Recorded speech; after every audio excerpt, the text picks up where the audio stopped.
The Cardinals have announced their starting pitchers for the first spring games of spring training. Plus, it's debatable whether or not this team is good enough to actually win the division, right? But what would it take to get them to the ultimate goal, which is winning a World Series?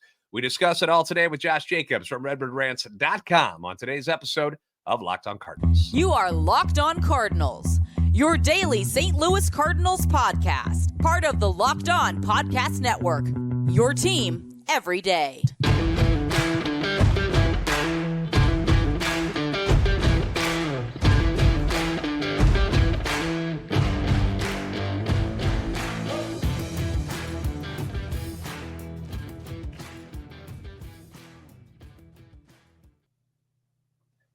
Hey there, Cardinals fans. I'm JD Haffern, and I'm a national radio sports anchor born and raised in the Loop and a lifetime Cardinals fan. And I'm your host for Locked On Cardinals, part of the Locked On Podcast Network, your team every day.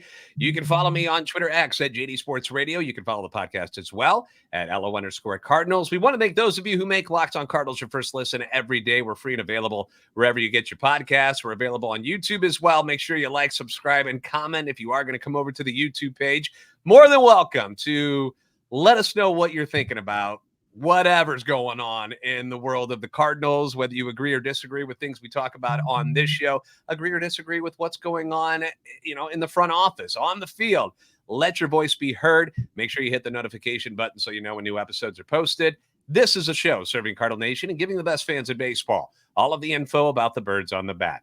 Today's episode brought to you by FanDuel. Make every moment more. New customers join today. You'll get $150 in bonus bets if your first bet of $5 or more wins. Just have to visit FanDuel.com/lockedon to get started. Now, before we actually get started here on this show, let's say hello to my brother from another mother, our very own Josh Jacobs from RedbirdRants.com, joining us here today. And, of course, the New News Podcast. Welcome back, Josh. How are things in your world, buddy?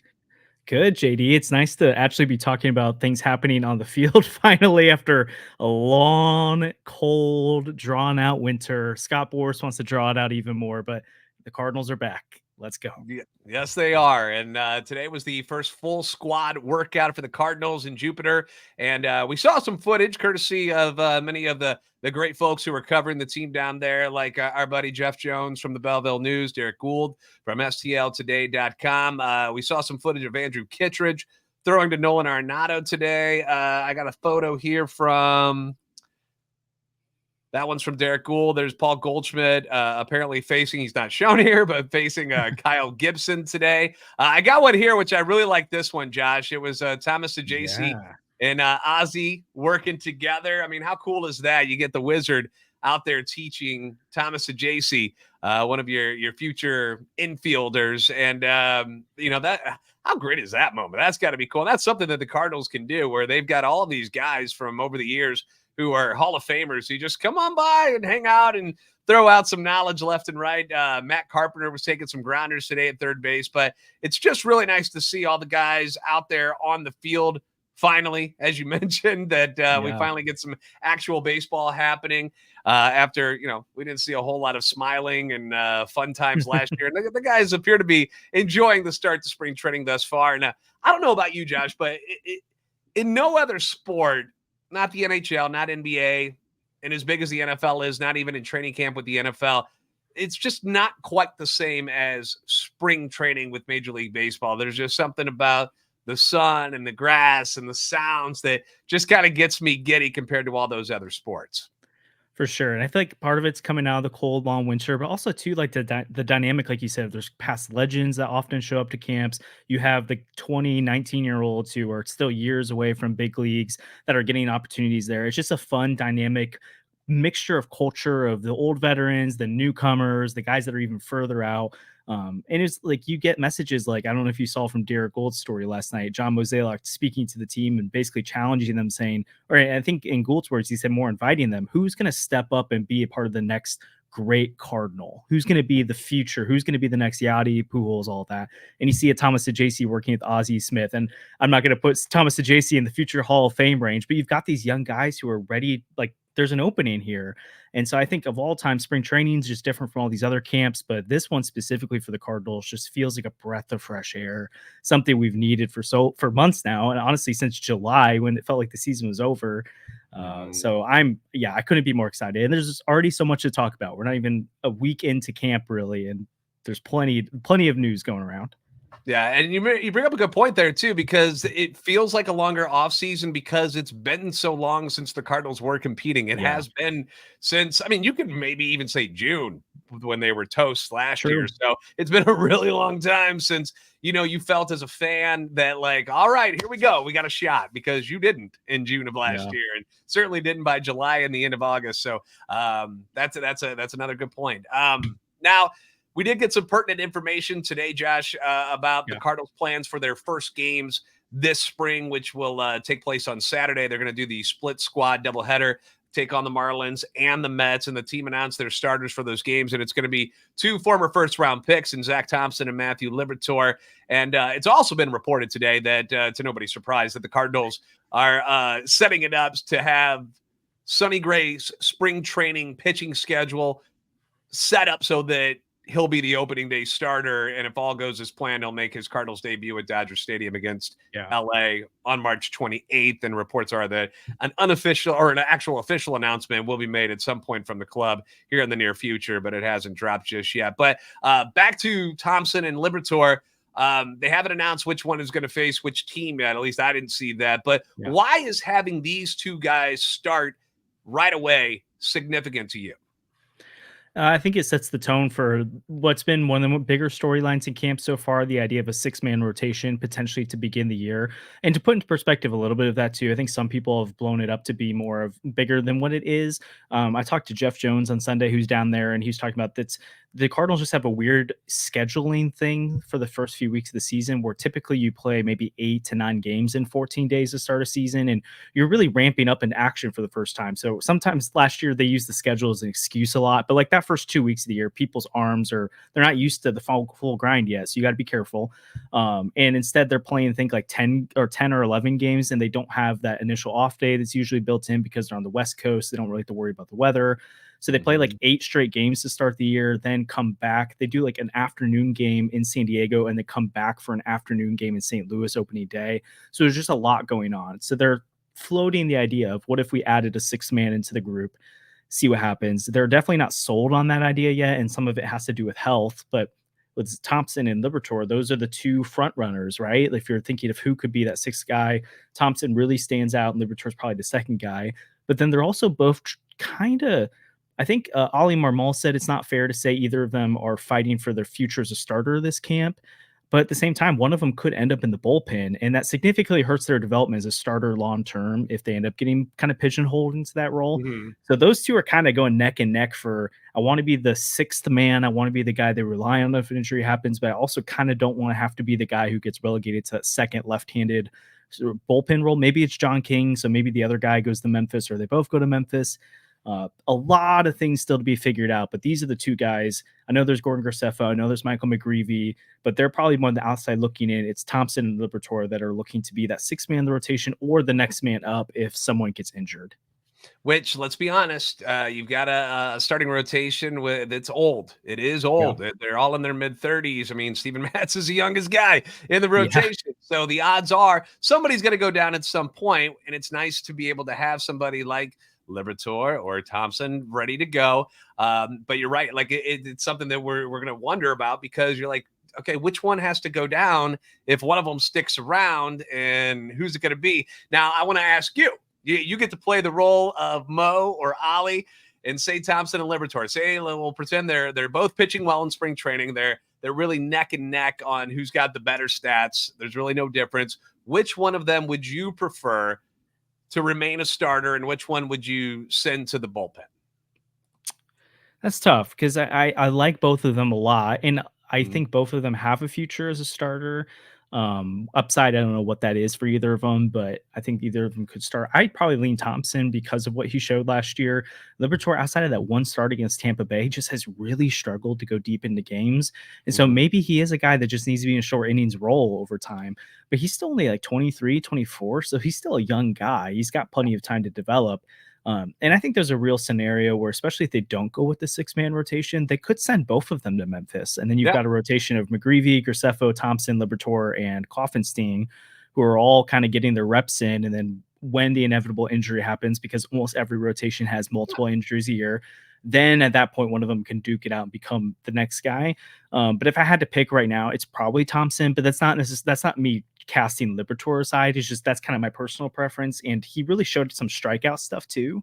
And he was coming into the rotation being in the bullpen for so long. So he got stretched out a little bit in Memphis, but then he got put back in a bullpen role, and then he got into the rotation, and he still found success. So I think I like that through adversity, Thompson was the better pitcher. When Liberatore, when he got inserted into the role, was kind of given the opportunity to run with it, he couldn't. So still think Liberatore is a bright future, but Thompson's probably the guy I lean right now. All right, so Josh thinks Liberatore sucks and Zach Thompson is a future site. I'm kidding. But yeah, I've been the guy that's like, I just want him to pick a path with Thompson. Like you mentioned, the yo-yo thing that was going on yesterday. And part of it was they want him to be a starter, but things kept happening at the major league level where they had to keep using him. And it was just a bad scenario all around. I just want him to pick a lane with them and be able to roll with it. In a perfect world, all 5 of your guys who are supposed to be starters are fine for a long time, and you can let Thompson and Liberatore continue to work their way up to the pros in a rotation type of idea as a starter instead of putting one in the bullpen. But odds are somebody's going to go down eventually. So we'll just have to wait and see who it is. Now, we've seen the projections where some outlets have the Cardinals favored to win the division again, but not many are saying their name when it comes to winning the World Series this year. So that's the ultimate goal. We're going to talk about why that is and what would need to happen for the Cardinals to compete for a title. We'll do that with Josh Jacobs from RedbirdRants.com next on Locked On Cardinals.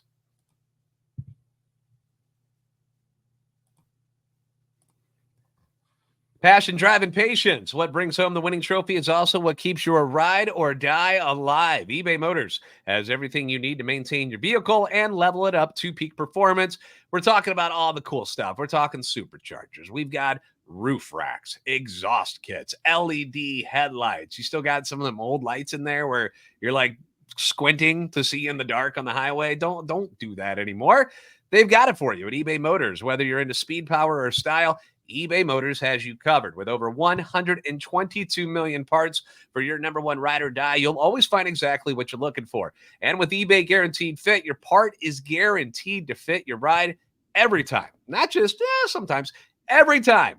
Or you get your money back. They're not going to let you hang on to something that doesn't work with your car. They'll take care of it. Because with eBay Motors, you're burning rubber, not cash. With all the parts you need at the prices you want, it's easy to turn your car into the MVP and bring home that win. Keep your ride or die alive at ebaymotors.com. Eligible items only. Exclusions apply. eBay Guaranteed Fit only available to U.S. customers.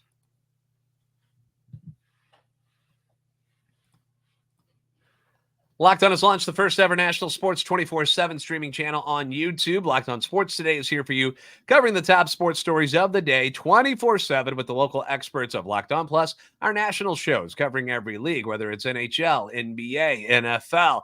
We've got it all. So go to Locked On Sports Today on YouTube and subscribe to the first ever national sports 24/7 streaming channel.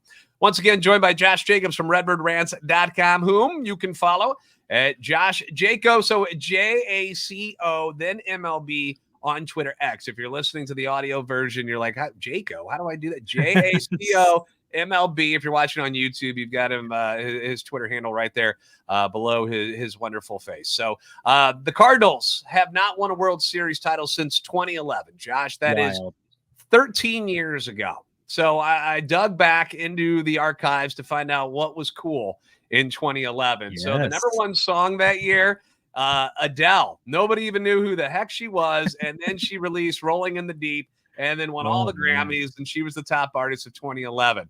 Harry Potter and the Deathly Hallows Part 2 was the number one movie in 2011. I don't know if you're a Harry Potter fan.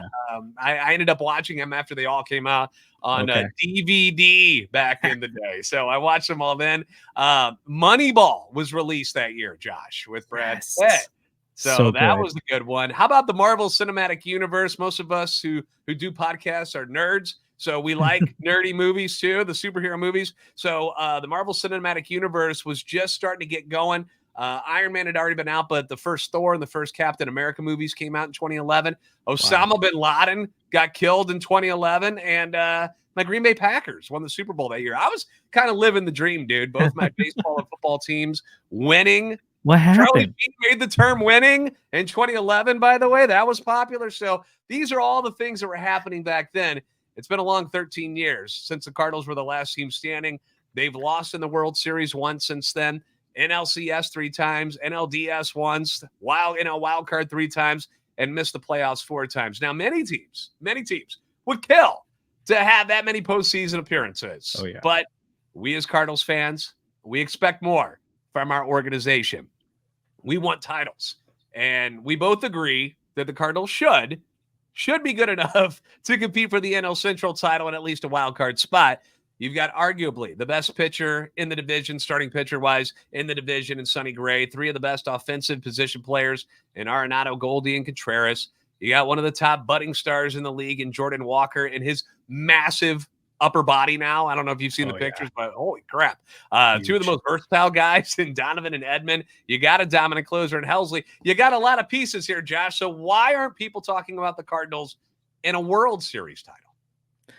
Yeah, I think it's multifaceted. The obvious one doesn't even have to do with them. It's the talent of the Los Angeles Dodgers and the Atlanta Braves, right? It's like everyone's looking up at them right now. But as the Arizona Diamondbacks proved last year, you don't have to necessarily be one of them to make the World Series. So I think that part of it's, again, there's just a higher class in the National League right now. And then there's real questions about the pitching, right? Like, I believe it's been upgraded. I think you do as well. But like, how much? I mean, it remains to be seen. Their methodology makes sense, even if I don't fully agree with it, but the results on the field have to show. The offense has all the pieces there, but last year underperformed. So can you really trust that it's actually going to take the step forward? The defense and base running was a mess last year. Will that be tightened up? Who knows? So I think there's a lot of just like question marks with the team, but you can see if a lot of these things actually line up the way the Cardinals think they will this year, they can be one of those teams that shouldn't be favored against the Dodgers or Braves by any means, but could go toe-to-toe with them and pull an Arizona Diamondbacks type upset over them. And honestly, I think they'd be a better team than the Diamondbacks were last year if they were firing all cylinders. Mm-hmm. But as of right now, the games haven't been played. They haven't been able to show, like, I think end of April will be when you can really start to pinpoint, like, is this team even a contender? And if it's a contender, how real of a contender is it? We'll see. But yeah, I get why people have question marks right now, but I think there's a lot of upside that I think a lot of people can see the upside. It's just hard to say like they're there. The Dodgers and Braves have proved it. The Cardinals have not. Yeah. And, it's unfortunate too, that their April is going to be so difficult when you look at the competition that they're going to face and then the schedule and stuff. We're not making excuses. Okay. These guys are flying in jets, then they're perfectly comfortable and sleeping in the best hotels. We get that. But yeah.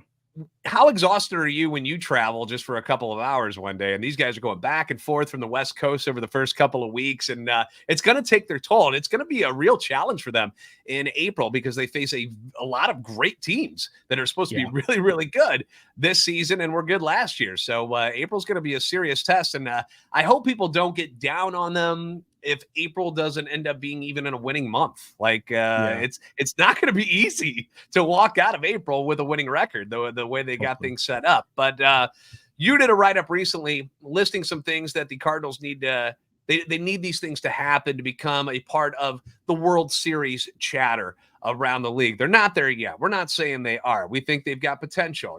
We've Kyle Gibson and Lance Lynn become the guys that, Lynn is the guy from a couple years ago, and Gibson continues to be who he is.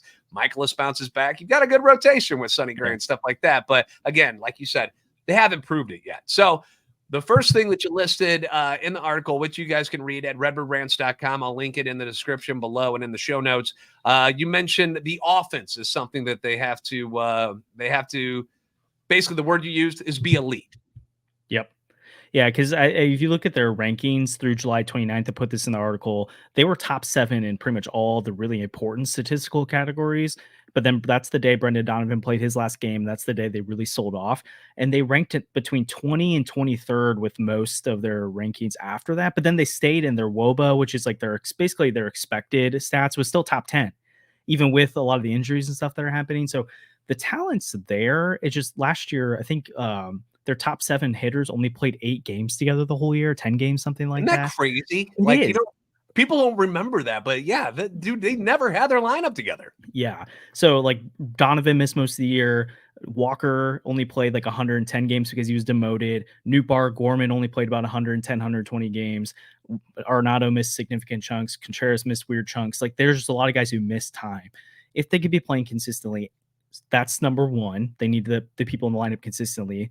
Number two is you can expect guys to be taking steps forward this year, right? Like Jordan Walker could go from an exciting second half where the day Mason Wynn was called up since then, so it was about a month and a half left of the season, Walker had a 130 plus WRC plus, which would make him like a top 15 hitter in all of baseball. Nolan Gorman was like that, and every month outside of June. Brendan Donovan, last 10 weeks of the year, was a top 15 hitter in all of baseball. Lars Nootbaar had a 2-month stretch where he was a top 20 hitter in all of baseball. Do I think all of those guys are top 20 hitters in baseball? No, but do I think they can all play like it for significant stretches? They've shown it. See, if those guys are taking steps forward, Arenado bounces back, Goldschmidt bounces back a little bit, or even it's just the same as last year. Contreras had an elite second half. That they can go 1 through 8, 1 through 7 at least, with maybe the strongest top 7 hitters in baseball outside of the Braves. They might not have the middle of the order that some teams have, but they have the lineup depth that I don't think really any team outside the Braves can rival them in. I think there's a real chance the Cardinals have a top 5 lineup in all of baseball this year. And if they're doing that, that's the first and most important step towards success, because I think that's the easiest one for them to actually occur. If the offense is struggling, I think that's the biggest red flag for them, because that's the thing that needs to be their strength. Yes, because it's expected. You know, we expect the starting rotation, at least 3 of the 5 guys to have an ERA around 4. Like nobody's expecting, you know, somebody to have it in the 2s outside of Sonny Gray. And it's going to be really relying on the offense this year to make sure that they don't have a lot of, dips in production, because when they do, it's going to be tough with this pitching staff, because you're not going to win a lot of 1-0 ball games with them. So Totally.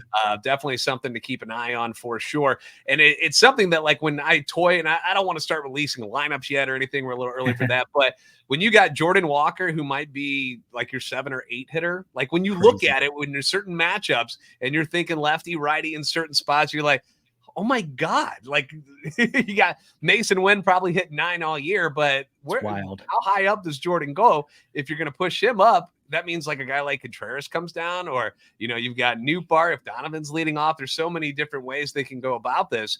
And it just shows you the level of talent that, when healthy and when they're all on the field, they've got a lot of offense there. Oh, yeah. All right. You've listed a couple of other things that we're going to get to, different ways that the Cardinals need to improve, or things that have to happen to make them part of the World Series discussion this year. So we're going to do more of that with Josh Jacobs from RedBirdRants.com on Locked On Cardinals. Get buckets with your first bet on FanDuel, America's #1 sports book, because right now new customers get $150 in bonus bets with any winning $5 bet. That's $150 if your bet wins, and you can bet on all your favorite NBA players and teams when they get back on the court. They just got done with the All-Star weekend, which was pretty darn entertaining, but the real games will get started again on Thursday. You've got quick bets. You've got live same-game parlays. You've got exclusive props. There's a whole lot of stuff that you can bet on, just like you did with the NFL earlier this year. So many fun and interesting ways to make NBA games even that much more entertaining for you when you're watching them. Just visit FanDuel.com/lockedon and shoot your shot. FanDuel, the official sportsbook partner of the NBA.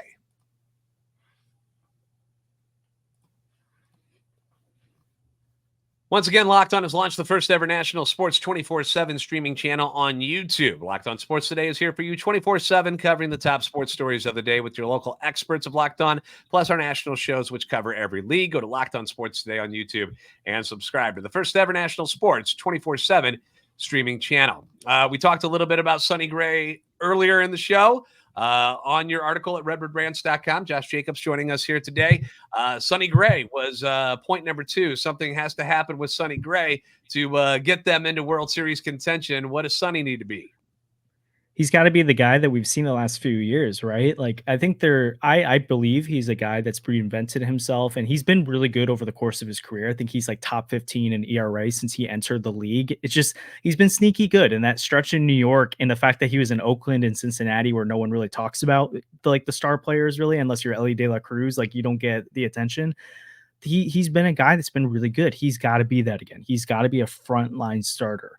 I think the word ace is just it means different things to different people. To me, there's like 10 aces in the league. There's like 10 guys that can go up against anyone and you favor them every time. But then there's a lot of guys that are frontline starters that sure, they're okay. They're 1, a 2, who cares? Like Jordan Montgomery and Nathan Eovaldi just won the World Series as the top 2 starters. I don't think any of us think they're top 10 pitchers, right? So Sonny Gray, he could pitch like the third best starter, the second best starter in the league, like he did last year. It doesn't necessarily need to be that good, but he needs to be a guy that game 1, the NLC or NL wildcard series or division series, whoever they face, he has a chance to go toe to toe with the other starter. He has to be that guy. And then I think the other thing that has to happen within the current bunch of starters they have right now is they have to have someone else emerge. And I'm not talking about someone be like a true number 2 starter, because I don't think that's realistic. But it's right now it's Sonny Gray and then a bunch of guys that are 4s and 5s. If they can even have a guy be like a true number 3, like if Steven Matz can be healthy and his stuff play up, if Gordon Graceffo can come up and be that guy, if Lance Lynn can regain his stuff, whoever it is, if someone can be a true middle of the rotation arm that is a tier below or 2 tiers below Sonny Gray, but a tier above the rest of the guys, that would help stabilize the rotation enough where you can see them having a good record by the deadline. They have a game 3 starter. They have a game 1 or 2 starter. They just need to go get that other guy. Yeah. And guys like, you mentioned Lance Lynn, where the Cardinals have a plan here with him. And they think when you hear Mo talk about him, and they're like, well, it's not that he just needs to be in better shape. That's great and all, but we think we saw some things that he was repeating things a little too much that he should have got away from. He wasn't taking advantage of certain pitches that he has in his arsenal. He wasn't throwing them enough. So they have a game plan of how to get him back to where he was just a couple of years ago, where he was an all-star with the White Sox. Oh, yeah. So Kyle Gibson was very, very good in Baltimore last year. I know we look at the hits and the contact that he gave up last year, but he still won 15 games for a very good Baltimore Orioles team who, until getting Corbin Burns, had really filled those holes. Like that was going to be a big spot for them. But so these guys are good pitchers, and we're not expecting them to win 18 games or something. But like you said, you want somebody else who could step up. And maybe if they're in contention when they get to that trade deadline, that is something that they can do, is add to the rotation, which is another point that you made in your article. Yeah, and I love the Baltimore Orioles as a comp for them, because like you look at their team last year, they had Kyle Bradish, who's awesome, and then a bunch of guys. And the offense was just good enough because the starters kept them in the game. They gave up 3 or 4 runs over 6 innings. It wasn't flashy, but the offense was good enough to outscore the other team every time. Last year, the Cardinals offense had to score 9 or 10 runs to win a game. So it just wasn't like, you can't ask an offense to do that. So not saying the Cardinals are winning 100 plus games like the Orioles, but the Orioles had that regular season blueprint. But you alluded to it. They need another guy. I just don't see, even if Lance Lynn's at his best, I really don't think Michaelis has it in him anymore. I think he's a back end of the rotation guy, and that's the expectation. Who knows? Maybe it's a Roby somehow makes it up and is just like lightning in a bottle. Maybe it's Gordon Graceffo. But they really don't have that guy to pair with Sonny Gray right now. And there's I think an underrated storyline that I haven't heard a lot of people talk about right now is that the Cardinals have come into most trade deadlines the past few years with massive holes that need to be filled. And we say the top of the rotation is a hole, but to them, that's more of a want. They've had to go get a couple back end the rotation guys because they had Oviedo getting destroyed, or they had Plante making spot starts, or they had to go out and get center field depth, like whatever it is. They've had to make these little patchwork moves. If their work this offseason actually works and they patch those like bottom of the barrel things that are, you have to have them in place to be a contender. They're not flashy, but you'll lose a lot of games if you don't have them. They could go into the deadline and be like, well, we like the back of our rotation. We like our lineup. We like our bullpen. Maybe we pull together resources to go get that Dylan Cease, to go get that whatever starter becomes available because the team's underperforming. I think this is the first time in a while it could end up making sense that they make that swing at the deadline. I thought they'd do that this year or this past year, but obviously things fell apart, so they didn't even have the opportunity to do that. But yeah, they have to go get a number 2, because right now, who starts the second game? Matz, Michaelis, Lynn? I don't know. And if you're going against the Dodgers and it's Glasnow game 2 or it's Bobby Miller game 2, I don't like your chances there. But if you can get Sonny Gray, another guy, and then Steven Matz, Lance Lynn, whoever it is, that's good enough. That's good enough for a playoff rotation. Yeah, and then that's something that this offseason Mo has talked about too, where he's like, well, you don't just put your payroll right to the top. Like, you want to leave yourself some wiggle room for later on down the road. Yeah. That way you can add a piece. Like, you're not trying to max things out right now, as much as it drives people nuts, where they're like, no, spend now and worry about that later. They've never been that team. That's not who they are. They always kind of leave themselves some room to make an addition later on. And, as much as we give crap to Mo for things that he's done wrong, the Jordan Montgomery and Jose Quintana, additions when they were contenders that year, pretty awesome considering, what you ended up getting from them. And then what you got from Jordan Montgomery after the fact last year, even though it was a losing team. Like, those were huge additions. You can argue that those were better than anybody else's. So there's part of us that I know we don't trust Mo at times, but then there's part of you that's got to go, all right, he has done some good stuff in the past before. Let's give him a little bit of credit. Just because one year didn't pan out, we shouldn't just flush everything good that he's done down the toilet. Well, I want to encourage you guys to go to redbirdrants.com and check out all of Josh's stories and all of the different, Thomas Govan and all the rest of the great writers that are there. This article, again, linked in the description below, because there's some other things that you have that the Cardinals need to get to take care of to become World Series contenders. I don't want to give everything away. Go check out the article for yourself and read up on the rest of it. And as I always say, you'll end up going down that redbirdrants.com rabbit hole, and then hours will go by and you'll go, what just happened? What just happened? What day is it? And that's what happens to almost everybody. So don't be afraid when it does happen to you. And we want to thank you guys for making Locked On Cardinals your first listen every day. Josh, appreciate you coming on again this afternoon and talking to us. And we'll have you back on again very, very soon. At Josh Jaco MLB on Twitter X. Hit him up there. Make sure you guys are checking out the Newt News podcast. When are you guys going on again? Tomorrow. So we've got an episode with Bryson Motts, Cardinals prospect in the system. So we're excited to talk to him. And then we just talked to Jeff Jones on Sunday about spring training. So we've got some content in the, we just did like our first scripted content, which was pretty fun. We've got some more fun, like narrative podcast ideas coming out soon. So we're throwing a lot of content out there. So Newt News podcast, you can find on YouTube, Spotify, wherever you get your podcasts. JD, thanks for having me on, man. Your show's awesome. So I'm tuning in all the time and grateful to be on. Yeah, great to have you, man. So we'll have Josh back on as soon as we can. And for those of you who haven't followed him yet, at Josh Jaco MLB, also follow us here on the Locked On Cardinals at LO_Cardinals. Of course, you can find me at JD Sports Radio. Like and subscribe on YouTube, help our channel, and love for the Cardinals grow. You guys are the best fans in baseball for a reason, and we will see you next time on Locked On Cardinals.